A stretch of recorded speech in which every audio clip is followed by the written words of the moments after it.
They said Emily Harper vanished on her way to school. Just a girl on a red bicycle who never rang the bell. But 45 years later, when a storm ripped through Briar Ridge and unearthed a hidden shelter beneath a forgotten barn, the town discovered she hadn't vanished at all. She had been waiting, buried not by nature, but by secrets. Please subscribe before watching. Thank you. Briar Ridge was the kind of place where time moved slow and people stayed put. The trees arched over narrow streets like protective arms, and everyone knew which screen door squeaked and which neighbors overwatered their lawns. It was quiet, ordinary, and that's what made the disappearance of Emily Harper all the more jarring. It was a bright spring morning in April 1980.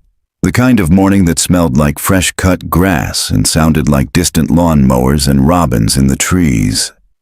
Emily Harper, 12 years old, with a red ribbon in her hair and a lopsided smile, pedaled away from her house on her red bicycle. Her backpack bumped against the wire basket. Her last known words were, "Tell Mrs. Pickens I finished that book," to the mailman across the street. She never made it to school. She never rang the bell. The school called at 9:22 a.m. By 10:15, her mother was pacing the porch, clutching her apron with white-knuckled fists. At 11:30, her father left work at the grain mill to join the search. By 3 p.m., the sheriff had issued a missing child alert. The community banded together, forming search lines across the creek, the woods, the old trails behind Miller Farm. But the girl was gone. 3 days later, a boy named Jimmy Kirkland found Emily's school bag in the shallow creek south of town. It was waterlogged but intact. Her math notebook still had a doodle of a cat on the front page. There was no sign of her bicycle, shoes, or Emily herself. Rumors swirled like dust devils on a dry road. She was snatched by a stranger. No, it was that drifter they saw in town last week. Someone in town did it. Someone we know. Emily's disappearance gripped the town in fear and confusion. The Harper family shut down emotionally. Her father stopped going to work. Her mother stopped cooking. Her older brother Daniel, 15 at the time, barely spoke for a year. And Briar Ridge, polite and quiet, just moved on. The way small towns sometimes do when pain becomes too heavy to carry. By the time the fall leaves turned, Emily Harper had become a story mothers told to their children. Don't wander off the road. Always tell someone where you're going. Remember Emily Harper. A small memorial plaque was installed on the school wall beside the flagpole. It read, "In memory of Emily Harper, disappeared April 12th, 1980, gone but not forgotten." But time, as always, wore memory thin. By the late 90s, the plaque had faded. The wood rotted. People stopped mentioning her name, except in whispers. And somewhere, under the soil of Briar Ridge, the truth waited. 12 hours before Emily vanished, something happened that no one remembered, or perhaps chose not to. Late that Thursday night, a loud truck rumbled down Miller Road, a road rarely used anymore. Witnesses said they heard heavy equipment, metal scraping, chains rattling. It was dismissed as a farm delivery or someone fixing old irrigation. Nobody thought to connect it to Emily. That same night, neighbors nearby reported a strange chemical smell drifting in from the old Miller property. One woman got a nosebleed. Another's chickens died the next morning. No one took notes. No one asked questions. The sheriff back then, Earl McCready, made a strong public showing. There were flyers, TV statements, volunteer search drives. But behind closed doors, Earl admitted to his deputies, "There's no trail to follow." It's like she just evaporated. There was one lead, a muddy partial footprint found near the creek, too big to be Emily's. It was never matched to anyone. The only physical trace of her, aside from the school bag, vanished like smoke.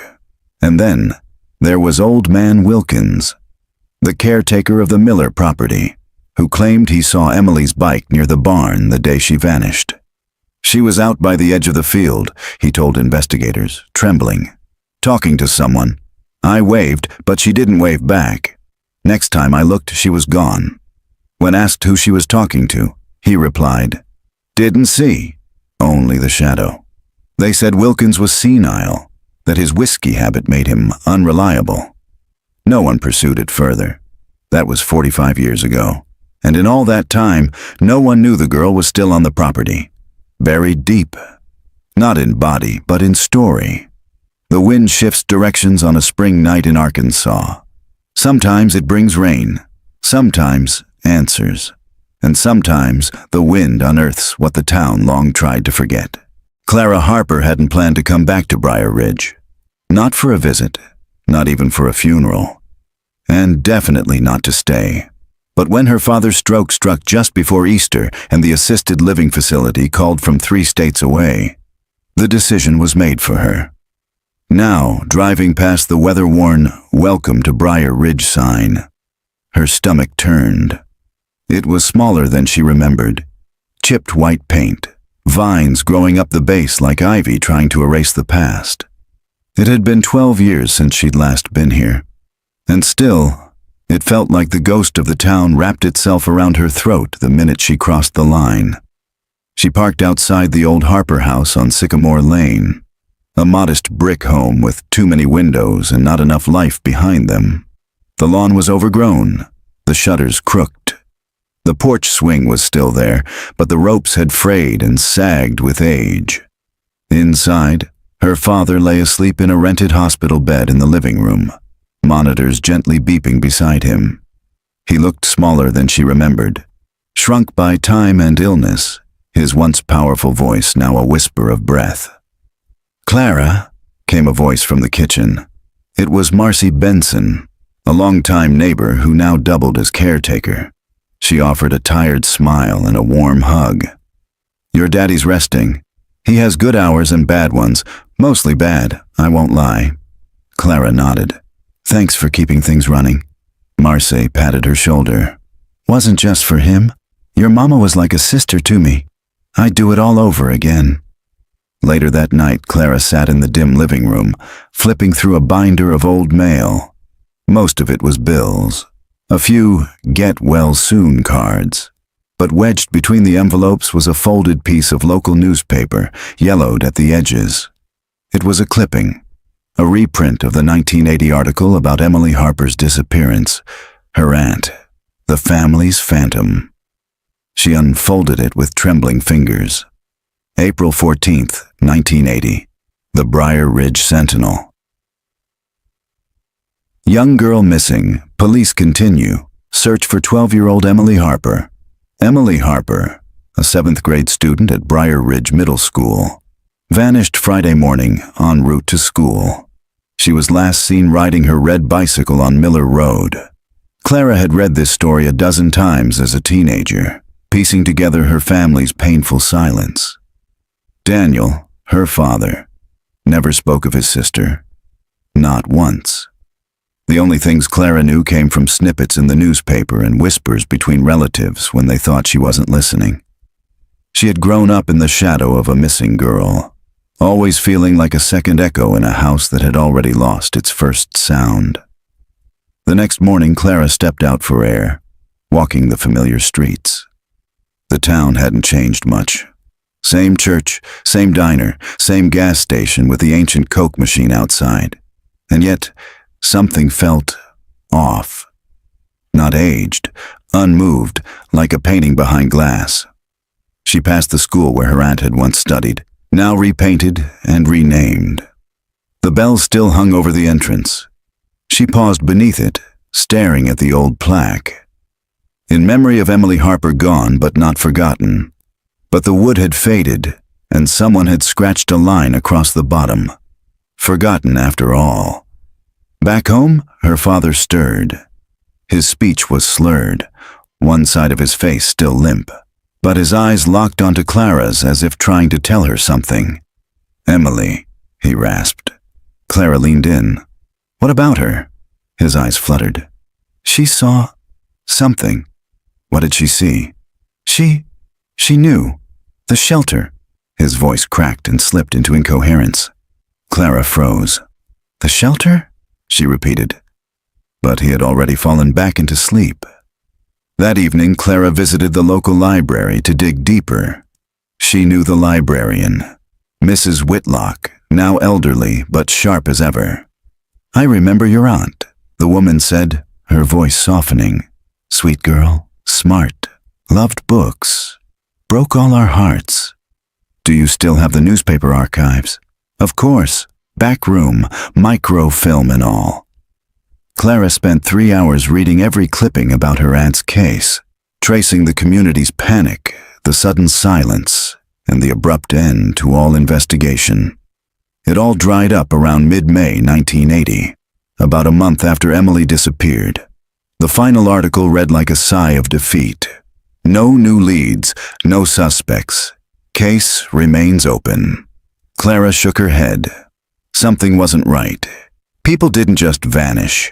Not in broad daylight. Not on a bike route 5 blocks from home. She stepped outside into the night air, her mind buzzing. That's when the sky flashed white, and the ground shook. It was a thunderstorm, fierce and sudden, but the rumble wasn't thunder. It was an impact, and at the edge of town, a giant oak tree behind the old Miller farm gave way and collapsed. The next morning, Clara read the headline on her phone while sipping weak coffee from the diner. "Storm exposes hidden structure under old Miller farm." Demolition crew discovers sealed underground chamber after tree fall. Her heart skipped. Shelter. She didn't wait for breakfast. At the site, police tape flapped in the wind. A small crowd had gathered, mostly retirees and locals with too much time and too many opinions. Clara saw the crew working to clear debris around what appeared to be a concrete slab with a steel hatch, rusted shut. A man in a reflective vest stepped away from the tape and removed his hard hat. "You Clara Harper?" She blinked. "Yeah, how'd you know?" "Sheriff said someone might come looking. They found a few things inside." He nodded toward a folding table under a tent. Clara stepped forward and stopped cold. On the table, wrapped in plastic, lay a red bicycle, rusted almost to dust. A partially intact school uniform, a metal box, sealed shut. Her breath caught. The box was marked HH in faint, old initials. Emily's full name, Harper Emily Hope. The man added gently, "We think it might be her." The lab's still testing the remains. Clara looked at the box. Her father's words echoed. She saw something. The shelter. The past wasn't buried. Not completely. And neither was the truth. Next chapter. The shelter unearthed. The box is opened. The diary inside speaks for the first time in 45 years. The metal box was heavier than it looked. At the sheriff's office, Clara sat across from Sheriff Leah Collins, a no-nonsense woman in her 50s with iron-gray hair pulled into a tight ponytail and eyes that didn't miss much. The steel box sat between them on a cleared desk, resting on a clean sheet of butcher paper. "We wanted you to be here when we opened it," Sheriff Collins said. "Why me?" Clara asked, voice low. "You're next of kin to the missing person we believe it belongs to. Emily Harper. That was your aunt, right?" Clara nodded, barely. The sheriff slid on latex gloves. With careful pressure, she pried open the rusted latch. It groaned like it hadn't been touched in decades. Inside, cushioned by yellowing cloth and disintegrated plastic wrap, were a few precious items. A small diary with a cracked vinyl cover. A locket, tarnished but still shaped like a heart. A pencil, worn down to the nub. A photograph of Emily standing in front of the Harper house, smiling broadly with her bicycle beside her. Clara reached for the photograph first.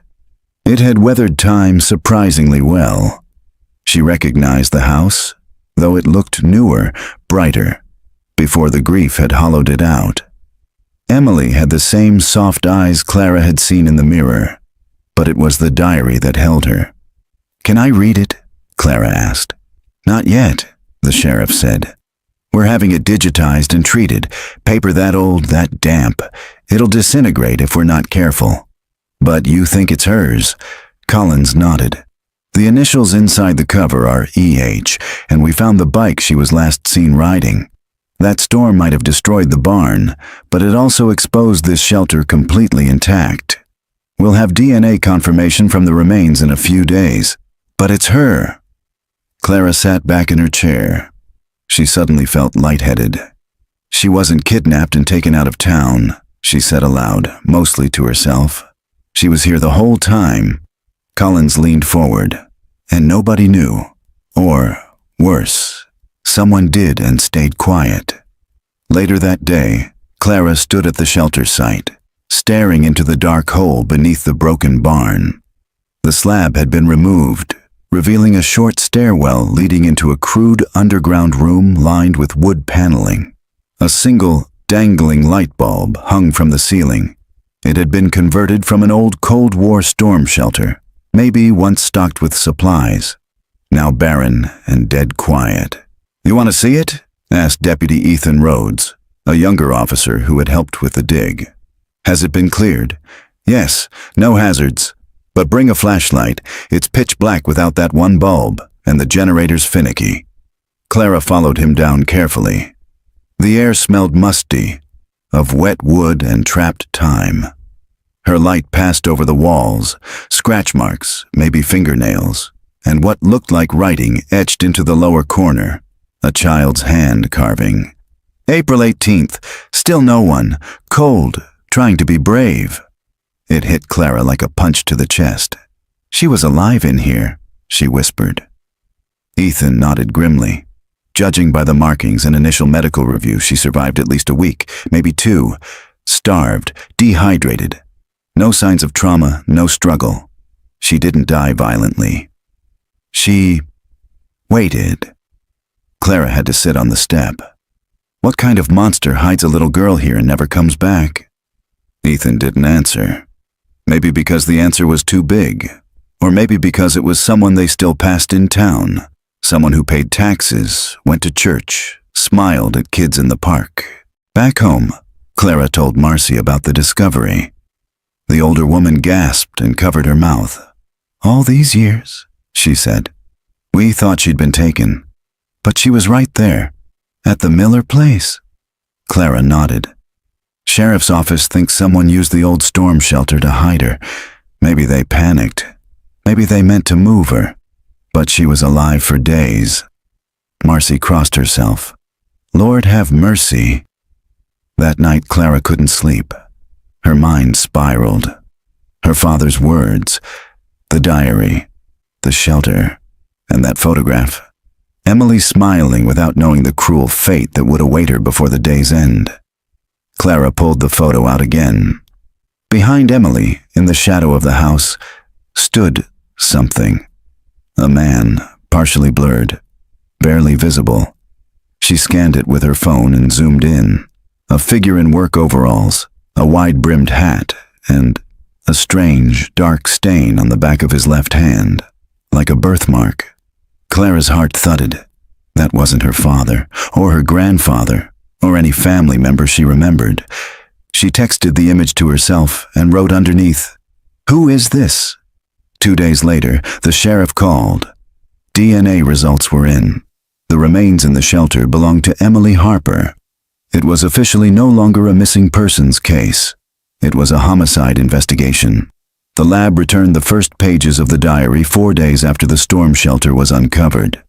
Clara was already at the sheriff's office when the call came in. Sheriff Collins met her in the evidence room with a solemn expression and a sealed folder labeled "Recovered Diary, Emily Harper, 1980. "We've managed to preserve 8 readable pages," Collins said. "The rest, we're still working on. Mold, water, and time haven't been kind." Clara took the folder with hands that trembled slightly. She opened it and saw 8 digital scans printed on clean paper. Some faded, some nearly pristine. The handwriting was careful, a bit childish, but unmistakably real. It began simply, April 12th, 1980, Saturday. "I didn't go to school. I had to turn around halfway. I saw something bad behind the Miller barn. Men loading barrels into a hole. It smelled awful, like rotten eggs and chemicals. They didn't see me. I don't think. I wanted to tell Daddy, but then one of the men saw me on the road and followed me. I hid in the trees. I dropped my pencil case. I'm scared. I'm writing this in the old shelter. I remembered it from last summer when we played hide and seek. I thought I'd wait until it's safe. It's cold down here. There's no food, but maybe someone will find me soon. Clara stopped reading and looked up at the sheriff. She hid herself. Collins nodded slowly. That's what it looks like. She saw something she wasn't meant to. Possibly illegal dumping. This might be bigger than we thought. Clara turned to the next page. April 13th. I think the man who followed me was Mr. Riggs. He teaches gym. I'm not sure. His truck has the same dent in the door. He came back later and stood near the barn. I heard them talking. They said, "If she talks, it's over." They didn't find me. But I don't think they left either. I miss Mom. I want to go home. I'm hungry. Mr. Riggs, Clara whispered. He taught at her school. Isn't he still alive? Yeah, Collins confirmed. Retired now. Lives in a mobile home near the river. He would have been, what, mid-20s back then? About that. If he was involved, it wasn't just him. This had to be coordinated. The barrels... This sounds like chemical dumping, industrial waste, maybe military or agricultural. Could explain the livestock deaths back then. Clara scanned ahead. April 15th. I think someone knows I'm down here. I heard footsteps on the hatch, but no one opened it. I scratched on the door. I yelled. They just stood there. Then left. Why wouldn't they open it? Are they scared? Or did they do something wrong and want me to disappear? It felt like reading a ghost's voice. Clara clutched the pages, the words digging into her. She wasn't just hiding. Someone found her. Someone knew. And they left her there. Collins sat down across from her. We're building a list. People who worked at the school, the farm, the local government in 1980. Anyone tied to land use, waste permits, or construction. I've also contacted the state EPA and environmental archives. If barrels were involved, someone higher up may have knowledge of it. That afternoon, Clara visited the county archives herself. There, tucked away in a basement room filled with dust and forgotten records, she requested building permits and land records tied to the Miller property from 1979 to 1981. What she found was strange. A permit was filed in January 1980 by the town council to allow temporary soil storage on the Miller land. The signatory, Principal Kenneth Voss of Briar Ridge Middle School. Another name listed as co-sponsor, Councilman Donald Harper. Her grandfather. Clara stared at the document for several long minutes. Her grandfather, long dead, had helped approve something on Miller Farm. A school principal had backed it, and weeks later, a 12-year-old girl who stumbled across a secret was gone. She took a photo of the document with her phone. Then she sat alone in the back of the archives, her hands cold, her jaw clenched. When Clara returned to the Harper home that evening, her father was awake. His eyes followed her across the room, and for a moment, they were lucid. I read the first pages, Clara said quietly. Emily saw something. She knew, and someone left her there. Daniel swallowed with effort. Your grandfather, he rasped. I know. He signed the land permit. So did the school principal. Daniel's hand gripped the blanket. His eyes watered. He made them stop asking questions. Did you know? A pause. I was just a kid, but I heard arguments, late, after she disappeared. I heard Dad yelling at someone about barrels, about Emily talking too much. Why didn't you say anything? He closed his eyes. Because I was scared. And by the time I wasn't, it was too late. That night, Clara returned to her room and opened the final page from the diary. April 18th. I don't think I'll be found. If someone ever reads this, please tell them I didn't run away. I didn't lie. I only wanted to do the right thing. Tell Daniel I remember the game we played in the creek, and Mom's song at night, and the ribbon in my hair. I just wanted to go to school. I wanted to ring the bell. Clara pressed her hand against the page. You will, she whispered. You will. The next morning, Clara walked the perimeter of Miller Farm. The barn was now a skeleton of beams and broken shingles. Yellow police tape fluttered like broken wings in the morning wind.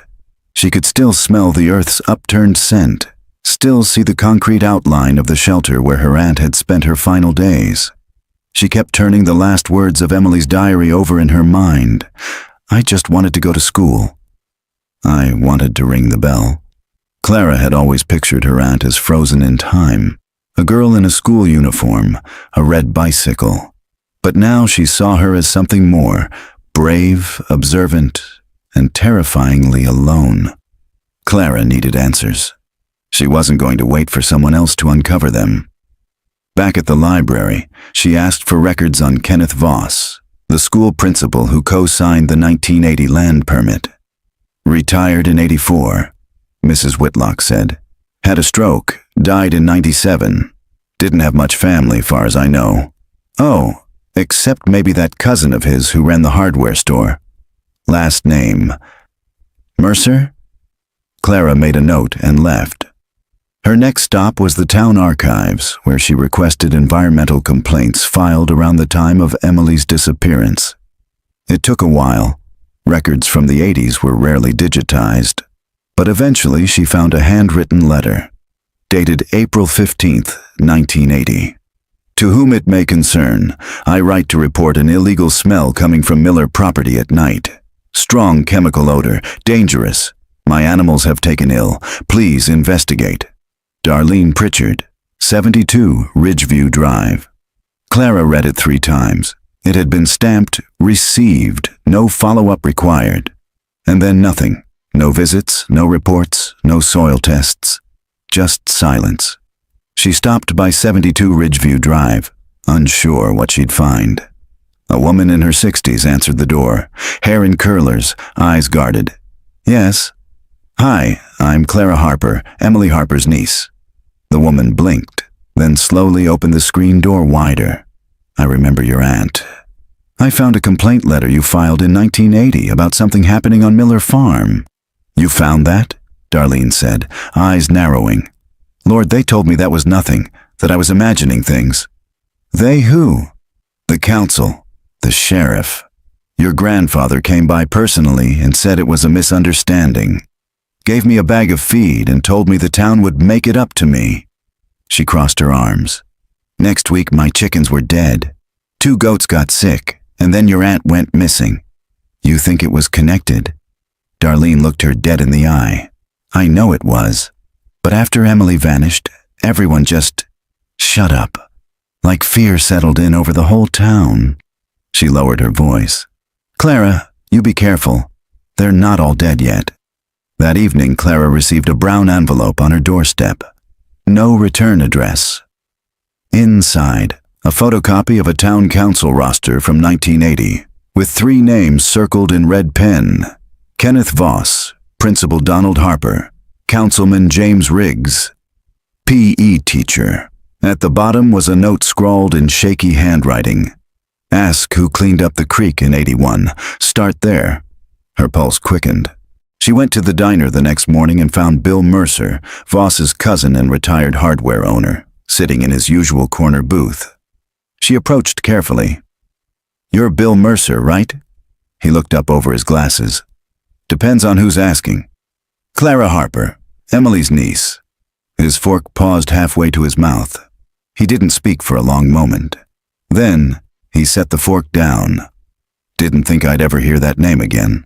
I think your cousin knew something about what happened to her. I found his name on permit files, on council rosters. I found Emily's diary.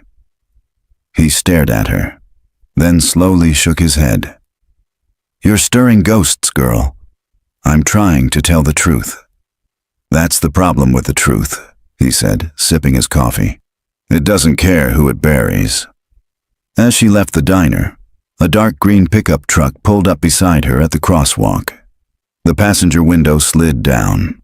"You need to stop asking questions," the driver said. He wore sunglasses and a camouflage cap.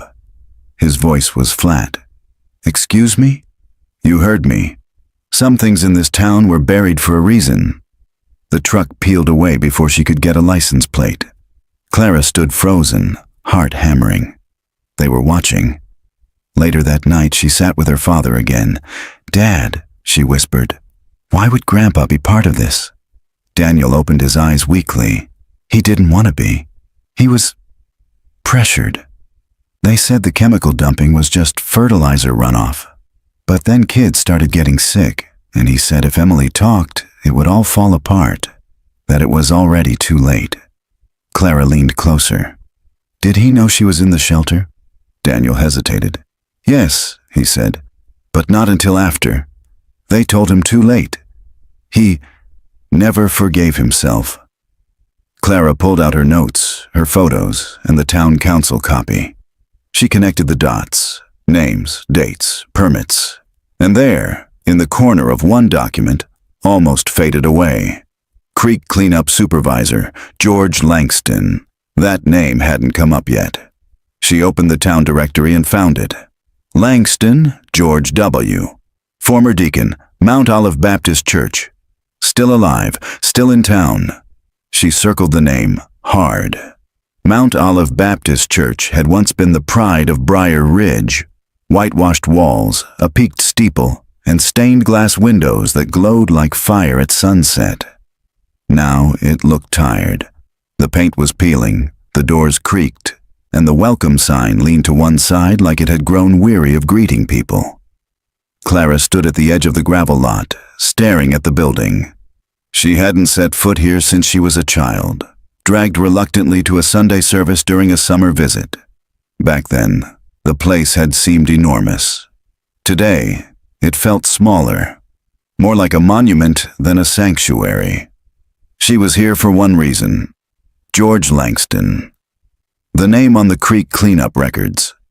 A former deacon, still listed as living in town. She stepped inside. The air inside the church was thick with dust and age. The pews were lined in perfect rows, each one varnished to a dull sheen.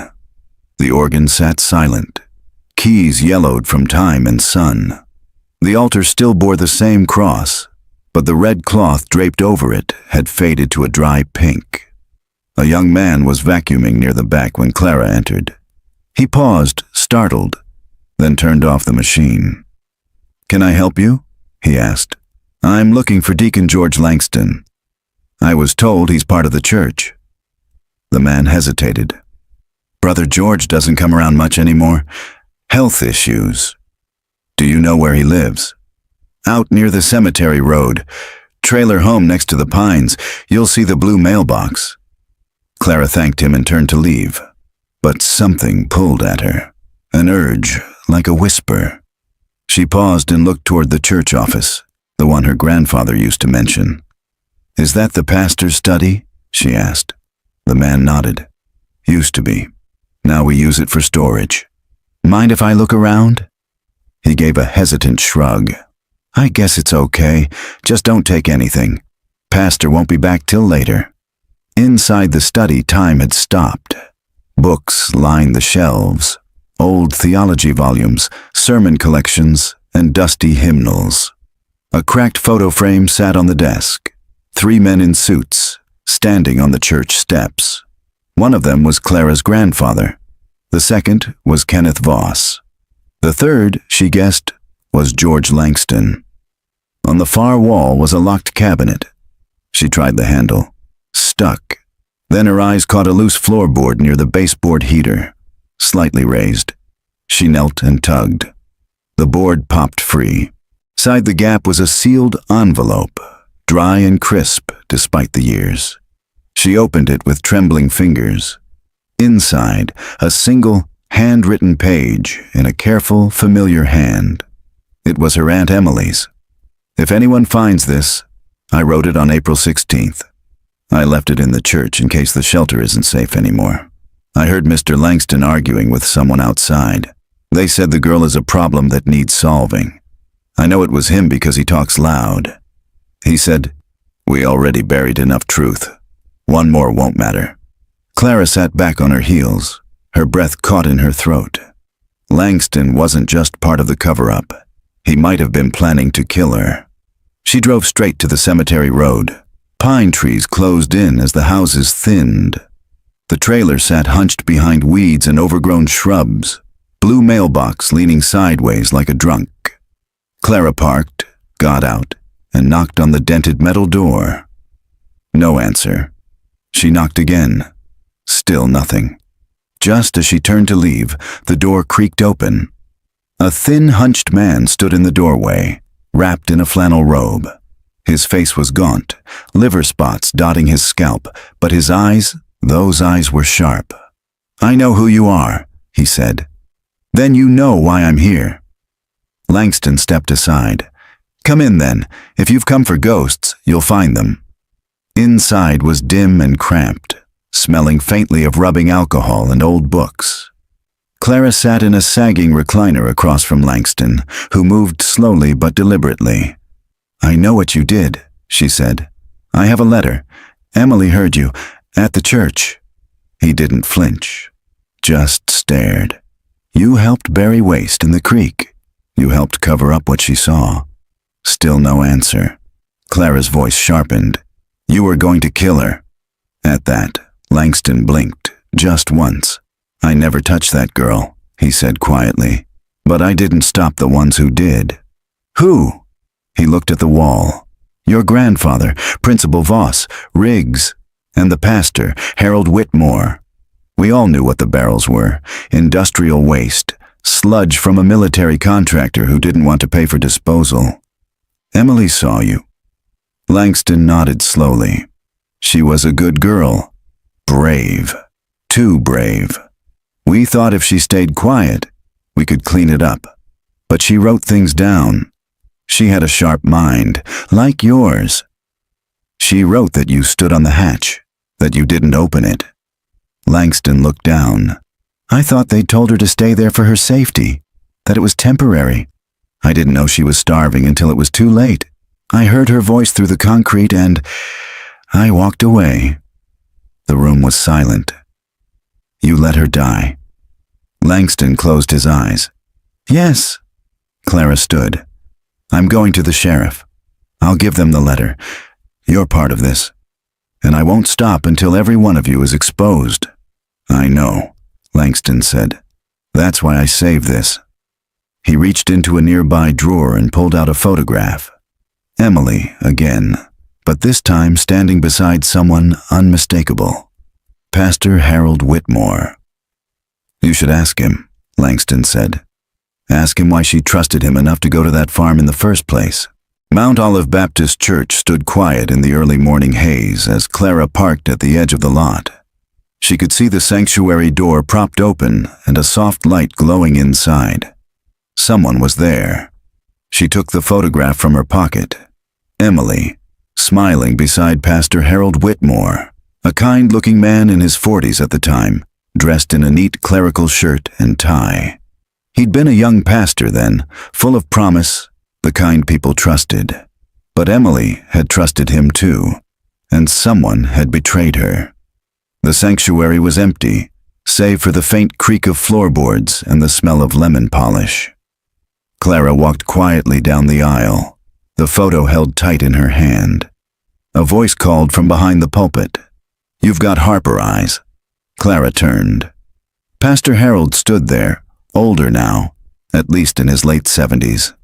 His hair was thin, his frame wiry, but his presence still carried that same pastoral calm. A calm Clara now found unnerving. "You knew Emily," Clara said, approaching. "I baptized her," he said. "She used to sit in that second pew with her ribbon always too tight. She loved to sing, even when she was off-key. You were more than her pastor." "I was her friend," he said, eyes clouding. "Then why was she at Miller Farm the day she disappeared?" Clara asked, holding up the photograph. He looked at it but said nothing. "Langston told me. You were there. She trusted you. She thought she was safe. The pastor slowly sat on the edge of the pulpit step, lowering himself with care. I told her to meet me there, he said at last. She came to me the day before, trembling. Said she'd seen something bad, barrels, men in the field, people whispering. Said her father wouldn't listen. She was scared. And you didn't go to the police? I was going to. I wanted to see for myself. I didn't believe it at first. Clara stepped forward. You took her there to prove she was wrong? Harold nodded slowly. I thought if I showed her it was nothing, she could go back to her life. She was just a child. But it wasn't nothing. No, he said, voice cracking. It wasn't. Harold rubbed his hands together as if trying to scrub something invisible from them. We saw them, he continued. Langston, Riggs, your grandfather. They were unloading barrels near the creek. When they saw me, they panicked. Emily hid in the trees. I told her to stay put, but I shouldn't have. What did they say? They told me it was harmless runoff, that it was part of a deal to save the town budget. Said if I opened my mouth, I'd ruin everything, jobs, the church, the school. Did you believe them? No, he said softly. But I didn't know what to do. I went home. I thought I could go to the authorities quietly. Then Emily went missing the next day. And I knew. You knew they did something. I suspected. I confronted your grandfather. He said she'd run away, that she'd panicked and disappeared. But I saw the guilt in his eyes. Clara felt her fists clench. You let that story stand. You let her become a ghost. Harold nodded, tears now lining the corners of his eyes. I didn't have proof, and over time, the silence grew louder than the truth. I buried it. We all did. Clara turned and stared at the empty pulpit. Did you know she was alive in that shelter? No, Harold said. Not until years later. Langston let it slip once. Too much to drink at a deacon's gathering. He said she cried for help and nobody came. That's when I knew. Why didn't you come forward? I tried, Harold whispered. I started writing everything down, preparing to resign, to confess. What stopped you? He looked up, hollow-eyed. The church board. My own deacons. They threatened to bury me the same way we buried the truth. Clara stood for a long moment, then pulled something from her bag. Emily's last diary page. The scan of her final entry. She placed it on the pulpit. You don't get to bury her again, she said. Not this time. Harold looked at the page. He read it slowly, lips trembling. I remember that ribbon, he whispered. The one with the little white dots. Clara turned to leave. You're going to tell the sheriff everything, she said. And if you don't, I will. Outside, the air felt different. Charged, heavier. Clara didn't head straight for her car. Instead, she wandered toward the church cemetery, tucked behind a grove of dogwoods. She paused when she saw the groundskeeper's shed door slightly ajar. Curious, she stepped inside. The room was dark, the air thick with soil and oil. But one thing caught her attention immediately. A set of boots by the door, caked with fresh mud. And beside them, something partially hidden beneath a tarp, a wooden box. She lifted the corner. Inside were old documents, church logs, donation receipts, and buried among them, a familiar cover. Emily's missing 1977 Sunday school journal, the one her father had said was never found. Clara clutched it to her chest. As she stepped back into the sunlight, something became clear. Emily had tried to tell the truth. The adults around her had buried it. But now, the ground was giving it back. The next Sunday morning, Mount Olive Baptist Church was full for the first time in years. Word had spread fast. Whispers in grocery aisles, rumors passed in church circles and diner booths. Emily Harper's niece has something to say. It was more than curiosity that drew the crowd. It was guilt. Or maybe dread. The town had long stopped asking what happened to Emily, but Clara was making sure they wouldn't be able to forget anymore. She stood at the front of the sanctuary, not at the pulpit, but just below it, where her aunt once sang in the children's choir. Sheriff Collins stood silently in the back, arms crossed, eyes on the crowd. Pastor Harold sat in the front pew, pale, expression unreadable. Clara stepped forward with a folder in her hand and a microphone set up on a stand. Her voice was steady, not loud, but clear. It didn't need to be loud. The silence did the rest. My name is Clara Harper. Many of you knew my father, Daniel. Fewer of you knew my Aunt Emily Harper. At least, not the truth about what happened to her. In 1980, Emily disappeared on her way to school. You've all heard the stories. You know what the old papers said. Missing, no leads, no body. But now we know more. Because 2 weeks ago, after the storm, a shelter was found under the Miller property. Inside was Emily's bicycle, her clothes, her remains, and her diary. A ripple went through the crowd. Clara opened the folder and placed a printed scan of Emily's final diary entry on the podium. She was alive for at least 5 days, hidden underground, hungry, afraid. She begged to be found. And she wasn't. Clara paused. She had discovered something. A group of men, including school officials, town leaders, and church members, were illegally dumping toxic waste near the creek. She saw them and tried to tell the truth. Instead of protecting her, the people she trusted covered it up. My grandfather, Principal Voss, and Deacon Langston all signed permits. Pastor Whitmore took her to the site, believing she was mistaken, but when it became clear she wasn't, he stayed silent. The church did too. So did the school. So did this town. A heavy quiet settled in the sanctuary. Clara let the words hang. Emily was left to die alone in that shelter, and while people placed flowers and plaques, no one asked the right questions. But she never gave up. She wrote her story. She left us clues. She rang the bell in her own way. And now, it's ringing. Clara turned to the side table, where she had placed Emily's original school bell, retrieved from the basement where old supplies had been stored. Rusted, chipped, but still functional. She struck it once. A sharp, echoing chime rang out across the church. The entire room flinched. After the service, people approached her with stunned faces, some with tears, some in silence. A few avoided her completely. Sheriff Collins spoke briefly. The investigation is ongoing, she said. Several individuals are being questioned. Additional charges are expected. Later that evening, Clara walked back to the shelter site, now completely cordoned off. A forensic team continued to comb the area. She stood there in the quiet. And then, one by one, people began arriving. They came in silence, with candles, with notes, with photos.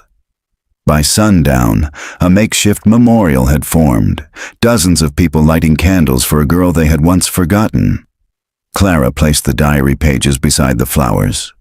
She didn't run away, she said quietly to no one and everyone. She was brave, and you let her die. A voice beside her spoke. She saved more than she knew. Clara turned. It was Robbie Taylor, a young boy whose parents had once lived near the poisoned creek. He had survived childhood cancer linked to the groundwater.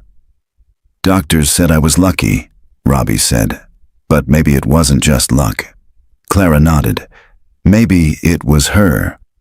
Emily Harper was buried on a calm Saturday morning, under a clear sky that felt too peaceful for the occasion. After 45 years of silence, the Harper family held a funeral with her name etched in stone. A real headstone, not a plaque or a story or a whisper, but something that would last.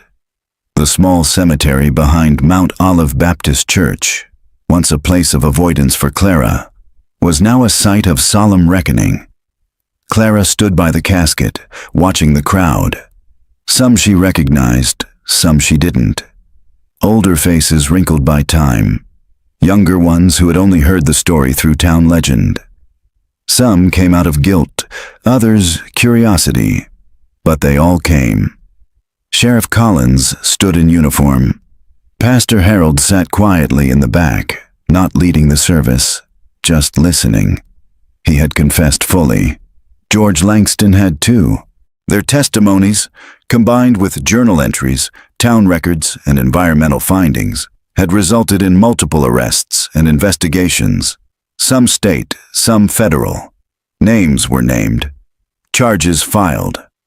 And while not everyone who had played a role was still alive, the truth was no longer buried. As the minister read Emily's favorite psalm, Clara laid a red ribbon on top of the casket, a replica of the one Emily had worn every day to school. Then she stepped forward to speak. Emily Harper was 12 years old when she disappeared. For 45 years, the world believed she had been taken, lost, or forgotten. She wasn't. She saw something wrong and tried to do what was right. And instead of being protected, she was hidden. Not just in a shelter, but in memory, in silence. This town buried more than a child. It buried guilt, truth, and responsibility. But now we're digging it up. We don't heal by pretending. We heal by remembering. We heal by listening to the voices we ignored. Emily's voice never stopped ringing. We just weren't brave enough to hear it. Later that afternoon, Clara sat alone in her car overlooking the Briar Ridge Valley. A gentle wind rustled the trees. The town felt different, lighter, as though the weight of a long-held secret had finally been lifted. Her phone buzzed with a voicemail from a local journalist asking for an interview. Another request for a podcast appearance, a publisher asking if she had considered writing a book. She didn't answer any of them. Not yet. She had decisions to make. That evening she visited her father in the assisted living facility. He was seated in the garden, watching bees dance around a row of tulips. "She's home now," Clara said, sitting beside him. Daniel nodded slowly. "I dreamt of her last night. She was riding her bike, but this time, she made it to school." Tears welled in Clara's eyes. "She would have been a teacher," he said. "She always said that. Said she wanted to teach kids how to speak the truth." Clara reached over and held his hand. "She still is." Weeks passed.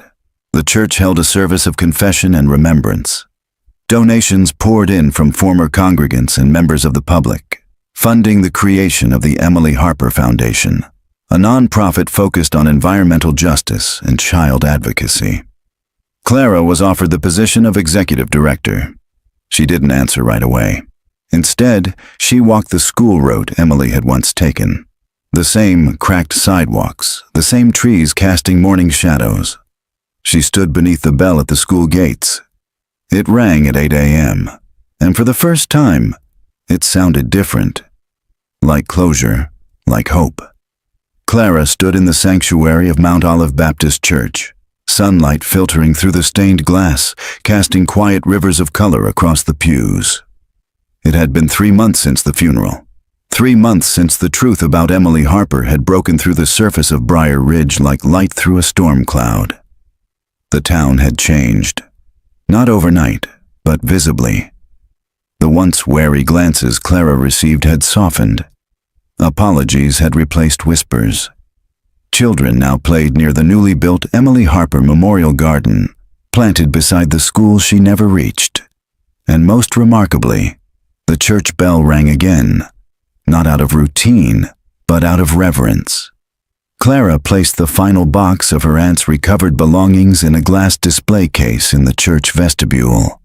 The ribbon, a page from her diary, the photograph, a plaque read, "Emily Hope Harper, 1968 to 1980, truth does not die when buried. It waits to be found." Sheriff Collins approached from the doorway. "You've done a lot of good here," she said quietly. "I just told the truth," Clara replied. "That's more than most." Collins handed her a small envelope. Inside was a letter from the State Historical Preservation Office, confirmation that the shelter site would be protected as a landmark, a place where voices lost to time were finally heard. Later that day, Clara met with a board of community members organizing the Emily Harper Foundation. She accepted the role of executive director, not because it was expected, not because it was offered, but because the fight for justice and truth didn't end with her aunt's story. It began there. On a quiet Sunday evening, Clara visited the cemetery alone. She knelt beside Emily's grave and laid a single red tulip at its base. "I thought I came back to take care of Dad," she whispered. "But I think I came back for you." The breeze stirred the leaves in the trees, and for a moment, Clara thought she could hear a child laughing. Not eerie, not haunting, but warm, like joy remembered. She stood, brushed the dust from her jeans, and looked toward the schoolyard in the distance. She walked the rest of the way. At the old school gate, the bell tower stood above her like a watchful eye. The rope hung still. Clara reached out, took hold of the rope, and gave it one firm pull. The bell rang, clear, resonant, full. This time, it was heard by everyone. This time, it was answered.